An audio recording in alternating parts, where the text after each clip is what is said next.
पाकिस्तान का 78वां यौम आज़ादी, मुल्क भर में जोश, कौम पुरज़म, हर सो कौमी परचमों की बहार। रात 12 बजते ही मुल्क के मुख्तलिफ इलाकों में नौजवान सड़कों पर निकल आए, जबकि जश्न आज़ादी की मुनासबत से हर सो सरसब्ज झंडों की बहार आ गई। इसके अलावा सरकारी और दीगर अहम इमारतों को भी जश्न आज़ादी की मुनासबत से बुरकी कमकमों के साथ सजाया गया। जश्न आज़ादी की मुनासबत से गवर्नर हाउस सिंध और गवर्नर हाउस खैबर पख्तूनख्वा में शानदार म्यूजिकल प्रोग्राम्स का इनेकाद किया गया। गवर्नर हाउस सिंध में आतिशबाजी के लिए दुबई से खसूसी टीम को मदऊ किया गया, जबकि मारूफ गुलकार आतिफ असलम और आबदा परवीन ने अपनी आवाज़ का जादू जगाया। 14 अगस्त का दिन इन कुर्बानियों की याद दिलाता है जो हमारे आबा व अजदाद ने एक तवील और लाजवाब जद्दोजहद के बाद पाकिस्तान को मार से वजूद में लाने के लिए दी। सदर मुमलिकत ने अपने पैगाम में कहा कि पाकिस्तान के 78वें यौम आज़ादी पर पूरी पाकिस्तानी कौम को मुबारकबाद पेश करता हूँ। यौम आज़ादी हक के खुद इरादियत के लिए हिंदुस्तानी मुसलमानों की तारीखी सियासी जद्दोजहद का नुक्ता अरूज है। जश्न आज़ादी की तकरीब से खिताब करते हुए इन्होंने कहा कि हम पर खुदा का बेपनाह करम है कि इसने हमें आज़ादी अता फरमाई। कायदे आज़म की क़यादत में मुसलमानों ने बड़ी कुर्बानियाँ दी, तब कहीं जाकर पाकिस्तान वजूद में आया। गाज़ियान और शहीदों को सलाम पेश करता हूँ। अफवाज पाकिस्तान को कमज़ोर करना मुल्क को कमज़ोर करने के मुतरादिफ है। आर्मी चीफ वतन अजीज़ के 77वें यौम आज़ादी पर पाकिस्तान मिलिट्री अकेडमी काकोल में आज़ादी परेड का इनेकाद किया गया, जिसमें army chief general Syed Asim Munir ने बतौर मेहमान खसूसी शिरकत की। आर्मी चीफ को सलामी के चबूतरे पर पहुंचने के बाद चाको चौबंद दस्ते ने सलामी पेश की। तकरीब का आगाज़ तिलावत कुरान पाक से हुआ, जबकि बानी पाकिस्तान मोहम्मद अली जिनाह की तकरीर सुनाई गई।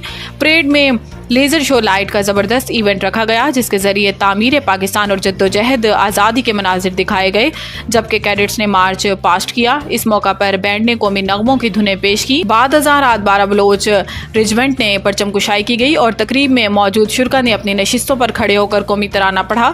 तकरीब में कैडेट्स, अफसरान के अहले खाना समेत दीगर मुअज़्ज़िज़ीन ने शिरकत की और कैडेट्स को मार्च पास्ट पर दाद पेश की। नज़्म व नस्क़ का मुजाहरा करने वाले नौजवानों ने वतन अजीज़ के लिए हर किस्म की कुर्बानी देने के अज़म का अदा किया।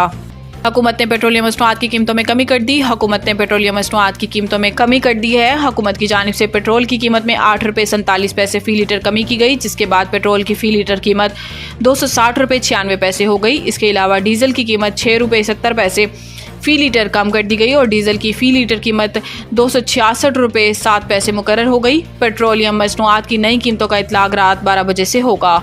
बलोचिस्तान हुकूमत ने चीफ जस्टिस पाकिस्तान की तरफ से तोहफ़तन दी गई अराजी कबूल कर ली।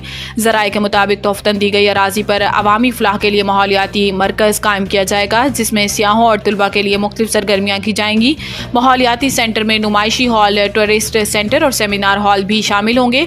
वाज़ेह रहे कि चीफ जस्टिस और इनके भाई की जानिब से 5 कनाल से ज़ायद अराजी बलोचिस्तान हुकूमत को तोहफे में देने के लिए ख़त लिखा गया था। ख़त की कॉपियाँ सदर पाकिस्तान, वज़ीर आज़म पाकिस्तान, हुकूमत बलोचिस्तान और वज़ीर आला बलोचिस्तान को भी अरसाल की गई थी। खत में लिखा था कि अगर हुकूमत रजामंदी जाहिर करती है तो हम लोगों के लिए 14 अगस्त 2024 के पुरमसरत दिन पर इस तोहफे को पेश करना चाहते हैं।